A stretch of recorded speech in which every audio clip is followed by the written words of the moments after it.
Ask anyone what judge not lest ye be judged means. The answer comes back in one sentence almost every time. Do not judge people. That has been the verse's meaning in English for 4 centuries. The line that ends arguments the second it enters the room, the one people reach for when a conversation gets pointed and they want a clean way out. And there is a real warning inside that reading, a caution against cruelty and against pride, against the snap verdict we throw at people we have not bothered to understand. Every generation has needed that caution, and the people who handed this line across 4 centuries were not careless. They felt something in it that was true. But verse 5 in the King James ends this way. Thou hypocrite, first cast out the beam out of thine own eye, and then shalt thou see clearly to cast out the mote out of thy brother's eye. The most famous anti-judgment verse in the Bible ends by ordering judgment, which means the reading handed down for 4 centuries was built from the first 7 words of a 5-verse passage that ends with Jesus telling the reader exactly what to do. The instruction was always there. It lives 1 clause past the point where everyone stops quoting. So why has the second half of this passage been invisible for 2,000 years, while the first 7 words have become the most quoted sentence in modern culture? How can the same 5 verses both forbid and command the same act? And what does Jesus call the person who stops at verse 1 and never reaches verse 5? Because the answer is 1 Greek word, built from the same root as the word judge. And the moment you see what it actually means, every conversation you have ever had about this verse changes direction. The text was never a ban. It was a warning about what kind of judgment, and the warning is built into the Greek itself. To see what kind of judgment Jesus was warning against, you have to read the 2 verses the way they were written, not in English, not even in the order the English gives them to you. In the Greek of the Gospel of Matthew, inside the passage Christians have called the Sermon on the Mount for almost 2,000 years, verses 1 and 2 contain a small, deliberate drumbeat, the same word, hit 5 times, in 2 sentences. Listen to the King James. Judge not, that ye be not judged. For with what judgment ye judge, ye shall be judged, and with what measure ye mete, it shall be measured to you again. Count the verb, judge, judged, judgment, judge, judged. 5 hits in 2 verses. In the Greek, every one of those words is a form of the same root. The root is krinō, Strong's number 2919. This is where most teaching on this passage stops. They tell you krinō means to judge, which is technically true, and then they move on. But look at what the standard lexicon actually says that word carries. Krinō at its root does not mean to condemn. It means to separate, to distinguish, to decide between 2 things, to pick out. Thayer renders it this way: to separate, put asunder, to pick out, select, choose. That is a neutral verb. A farmer separating grain from chaff is performing krinō. A parent deciding which of 2 children started the fight is performing krinō. A reader of this passage deciding whether the line judge not, lest ye be judged, means what they have always been told it means, is performing krinō right now, which means the blanket reading collapses on contact. Jesus cannot be forbidding the act of mental separation. He performed it in every parable. He did it when he named the Pharisees whitewashed tombs. He did it when he called Herod that fox. He did it when he told a woman caught in adultery to go and sin no more, a sentence that requires the verb krinō to work at all. So if the root of the verb is neutral, where is the warning? It is in verse 2, and it is precise. Verse 2 does not repeat the prohibition. It introduces a measurement. With what judgment ye judge, ye shall be judged, and with what measure ye mete, it shall be measured to you again. The verse is not about whether you judge, it is about what standard you are using. The measure you set becomes the measure returned on you, not by other people. By the way, the inner apparatus of perception actually works. The instrument you are calibrated to use on everyone else is the instrument that swings back and measures you, which is the warning, but it is also a clue because it tells you the passage is not finished. Jesus has set the rule, separate cleanly, and now he is about to show you, in concrete imagery, what happens when the instrument of judgment itself is broken. Verse 3 is where the abstraction ends and the instrument becomes visible. And why beholdest thou the mote that is in thy brother's eye, but considerest not the beam that is in thine own eye. The King James gives us two English words, mote and beam, a speck and a plank. The usual teaching treats this as a size comparison, a small fault in your brother, a much larger fault in yourself. The size reading is a real teaching.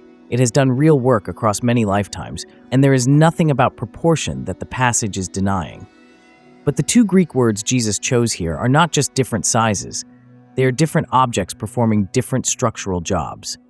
And when you see what they are, the scene shifts from a lesson about proportion to a forensic diagnosis of the critic himself.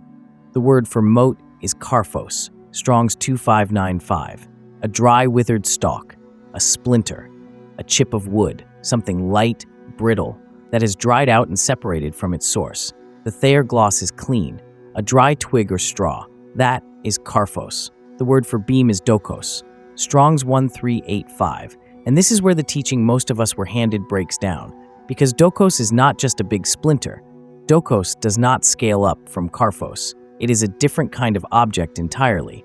Dokos is a load-bearing timber, a joist, the main structural beam on which the roof of a house rests. The word derives from the Greek verb dekomai, which means to receive, to take in. The beam is the timber that receives the weight of the roof. The BDAG entry gives dokos as a beam of wood, the kind used in building construction. So look at the image Jesus has set up, not a big speck and a little speck. A dried chip of wood floating loose in the brother's eye, and a load-bearing joist, the thing the whole roof rests on, in the eye of the critic. Both are wood, same material, opposite function. The splinter has separated from its source. The beam is still holding the source up, which means the fault Jesus is describing in the critic is not just bigger. It is structural. It is the thing the critic's whole frame of view is resting on. His entire apparatus of seeing is being held up by a timber that belongs in a house, not an eye. And that word eye is where this passage connects backward to something Jesus said 6 verses earlier, something almost no one reads as part of the same teaching. Because if the beam is in the eye, then the first question is not how to get it out. The first question is what Jesus already said the eye was. And the answer was given before anyone started arguing about who is allowed to judge. 6 verses before the judge not passage, inside the same sermon, Jesus said this: "The light of the body is the eye. If therefore thine eye be single, thy whole body shall be full of light." Matthew chapter 6 verse 22, the eye, he says there, is the lamp, the organ through which the entire inner life receives light or loses it. Not a physical eye only. The faculty of inner seeing, the organ of perception, the source through which the whole inner body is either illuminated or left dark. Which means, when Jesus gets to verse 3 of chapter 7, and he places a load-bearing beam inside the eye, he is not talking about a minor vision problem. He is describing a lamp with a structural joist jammed through it. The organ of inner seeing, the faculty of perception, the thing the whole body was meant to receive light through, is obstructed by the very timber the critic's frame of view is being held up by. You cannot see clearly through that. You cannot measure anything correctly through that, and you certainly cannot remove a splinter from anyone else through that. This is where Jesus names the man in the passage. Verse 5 opens with one word of address, a Greek vocative, a direct form of speech, meaning the speaker is pointing straight at the listener. The King James renders it, "Thou hypocrite." In the original text, the word is hypokritēs. Hypokritēs is not a generic moral insult. It is a compound word, 2 parts, the preposition hypo, which means under, and the verb krinō, the same verb from verse 1. The verb Jesus just spent 2 verses warning about. At its compound root, hypokritēs carries the image of one who judges from under, a judger under a cover. The word carries a single specific image in classical Greek. It is the word for a stage actor, a performer wearing a mask, speaking lines under an assumed persona. Strong's number 5273. Thayer gives the core sense as an actor, a stage player. The word carries this theatrical meaning across classical Greek literature for centuries before the Gospel of Matthew was written. Every appearance carries the same meaning. A theatrical performer, a man with a mask in front of his face, speaking from behind it. Now read the passage again. Verse 1, Jesus says, "Do not judge in the band mode." He He uses the verb krinō. 3 verses later, he names the man doing the band thing, and the word he uses, the word he builds his climactic address from, is the same verb bolted to the word under krinō, hypokrinō, hypokritēs, the one who judges from under what? From under a mask, while standing in front of the audience, while speaking lines as if the lines were his own. The entire passage is one sustained wordplay on the verb from verse 1. Jesus did not write a scattered moral teaching about not being two-faced.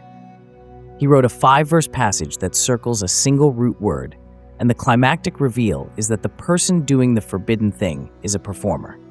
The mask is the prohibition, the performance is the obstruction, and the beam in the eye, the joist in the lamp, is what the performer is standing on while he speaks the lines. And then the sentence ends, but not where the culture has taught you it ends. Verse 5 is not a one-line insult. It is one complete sentence with 2 clauses, and almost no one who quotes this passage ever reaches the second clause. Read it in full. Thou hypocrite, first cast out the beam out of thine own eye, and then shalt thou see clearly to cast out the mote out of thy brother's eye. Then shalt thou see clearly to cast out the mote out of thy brother's eye. That is the ending of the passage people cite to prove Jesus forbids removing motes from brothers' eyes. The grammar is unmistakable. It is a command, an imperative, a specific action the listener is told to do. First remove the beam, then remove the speck. The goal is the speck. The goal was the speck the whole time. Jesus did not cancel judgment, he ordered it. First, the structural beam out of the lamp. Then the seeing becomes reliable.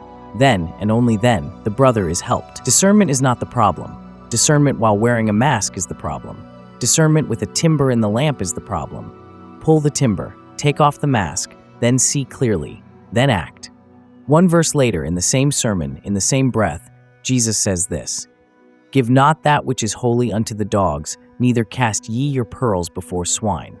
Matthew 7 verse 6. Before you can obey that sentence, you must perform an act of discernment. You must decide which people are receptive and which are not. You must look at behavior, at fruit, at willingness to receive, and you must separate. You must krinō. 1 verse after telling you not to krinō in the mask mode, Jesus commands you to krinō in the clear mode. And later, in the Gospel of John, chapter 7, verse 24, Jesus makes the mode distinction explicit in a single sentence. Judge not according to the appearance, but judge righteous judgment. The same Greek verb appears twice in the same verse, once in the negative, once in the imperative. Do not krinō the surface, do krinō the right way. So the inner code of the passage resolves. Matthew 7 verse 1 was never a ban on judgment. It was a warning about a specific kind of judgment. Judgment from under a mask, judgment from behind a costume, judgment with a joist in the lamp, judgment that has not done the internal work first. That kind of judgment is banned, and the rightly ordered kind, the kind that has already removed its own beam, is not just permitted, it is commanded. Verse 5 closes with the command. Verse 6 continues the command. John chapter 7 verse 24 restates the command. The command was always there.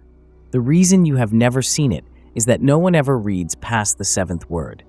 If you want the full Greek study guide on krinō, dokos, and hypokritēs, with the lexicon entries pulled directly from Thayer and Bedag, and the cross-references laid out beside the Sermon on the Mount text. Those are the kind of receipts released exclusively to the Watchman, which is the 3rd tier on the Join button below this video. That tier is where the word-by-word receipts live. The man who said, Judge not, lest ye be judged, is the same man who, in the same 3 Gospels, called the Pharisees whitewashed tombs, who called Herod a fox, who looked at a fig tree and cursed it for bearing no fruit, who called the money changers in the temple a den of thieves and overturned their tables, who told his own disciples to beware of the leaven of the Pharisees, who named false prophets by saying, Ye shall know them by their fruits, which is a sentence that cannot be obeyed without active, continuous discernment, who called a brood of vipers a brood of vipers, who separated sheep from goats in his description of the Last Judgment, who, at the end of the Sermon on the Mount itself, told the crowd that not everyone who said, Lord, Lord, would enter, and the ones turned away would be the ones he had never known. That is the man the modern reading has silenced with his own words. That is the verse weaponized against the only teacher in human history who was willing to call every evil by its proper name without flinching. So the inner code of Matthew 7 verse 1 is not silence, it is sequence. The load-bearing beam comes out of the lamp first. The seeing becomes reliable. Then, and only then, the brother's speck can be approached, because by then the critic is no longer standing on the timber that was holding up his frame. He is no longer judging from under the mask. He has taken it off, and the lamp, as Jesus said 6 verses earlier, is now full of light. That is why the verse ends in an imperative, because the seeing, once restored, has work to do. The work was always the work. The ban was only the detour. Before the next hard conversation this week, before the next correction you feel you owe someone, before the next judgment you feel forming about a person or a situation or a decision, sit with one question. What timber is my seeing resting on? What inherited assumption, what private grievance, what piece of a frame I did not know was a frame, is holding up my whole view? Remove that first, then speak. The lamp cannot give light with a joist through it, and the brother cannot be helped from under a mask. If this is how you already read the scriptures or how you want to read them, the viewers who live inside this kind of work most closely gather in the Watchman tier through the link in the description below. It is less about the study notes and more about the room, a place where the passage is walked this way, verse by verse, and where the rest of the Sermon on the Mount opens out along the same lines. Tell me in the comments. The verse that broke this pattern for you, the line someone quoted at you that shut a conversation down, the sentence you have carried for years and read one way until the day you did not. Leave it below. The lamp and the timber and the command at the end of the verse most people never finish.